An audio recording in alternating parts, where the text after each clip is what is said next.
Hello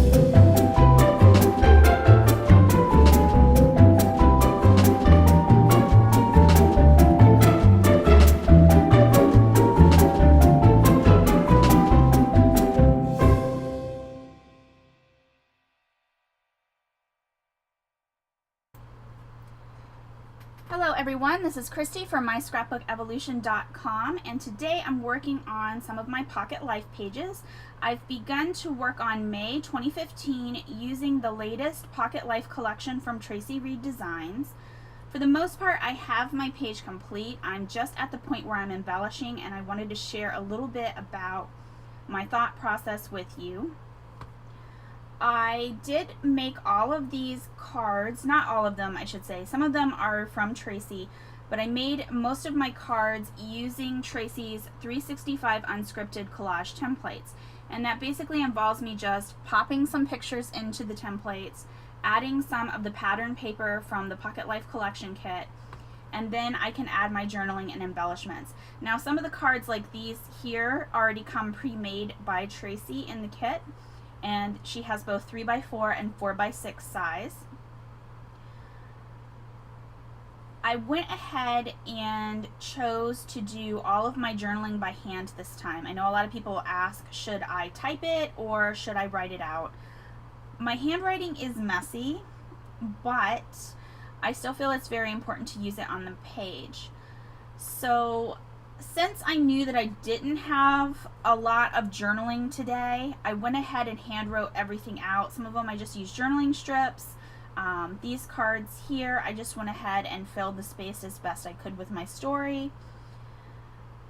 Sometimes I do type my journaling if I have more than I think is going to fit on the card space itself. But today I went ahead and hand wrote everything.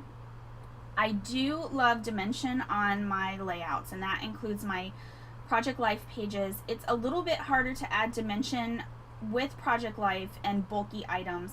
One of the advantages of hybrid is that the items start off relatively flat, and to add dimension, all you need to do is just add a little bit of chipboard on the back. So you can see here I've added actually 2 layers of chipboard.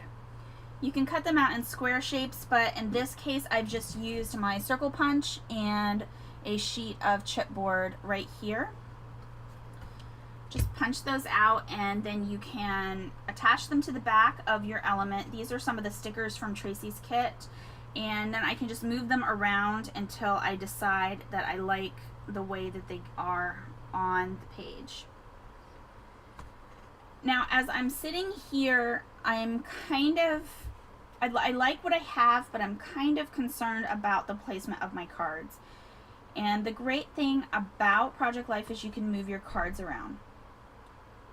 One of the great things about using a kit collection is that everything matches, and it makes it a little easier for me, but I'm also noticing that when I make my Project Life pages, I need to pull in some of the design elements that I learned from my scrapbooking layouts. So in this case, I try to do either a diagonal flow, a zigzag flow, or I try to use visual triangles. And in this case, I'm noticing what's bothering me about the placement. I'm really attracted to this turquoise color here in these cards. It's a really strong block, and so the page isn't flowing. It's sort of keeping me visually just on this half of the layout right here. And that's a simple fix. I'm just going to swap my cards around. Initially I was trying to go diagonally with the floral cards. If it still bothered me, I could move the floral card up here and we can actually see how that looks.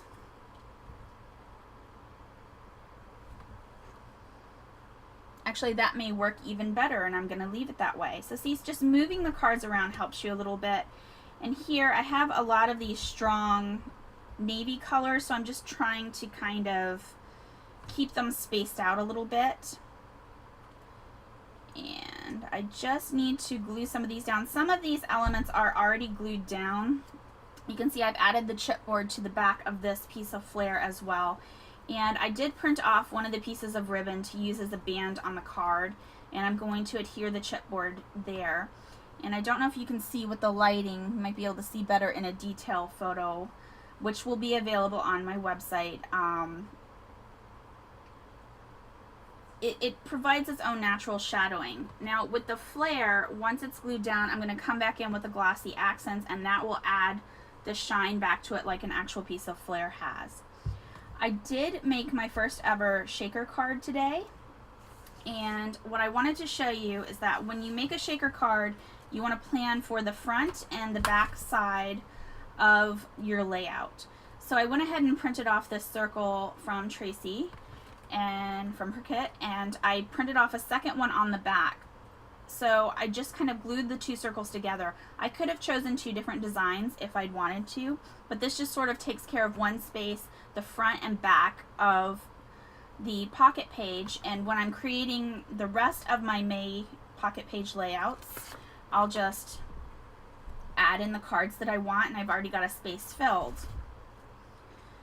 So now I'm just going to finish gluing down the elements, and I'm ready to start working on the rest of the cards for the month of May.